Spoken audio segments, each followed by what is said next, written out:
how to use Google Pay on iPhone. So let's say that you just switched from Android to iPhone.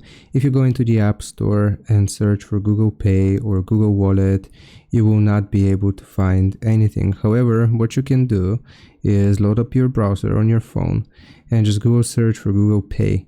Now we want to open up the first website, pay.google.com. It's going to take us to a page like this, and here we can click on set up Google Pay.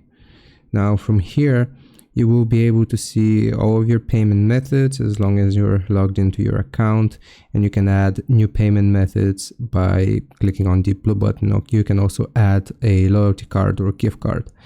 Now what you can do is transfer over your data here. So if you're using a card which you want to use on Apple Pay, then you can just do that and add it into your Apple Wallet. So I hope this helps. Leave a like and sub. I'll see you next time.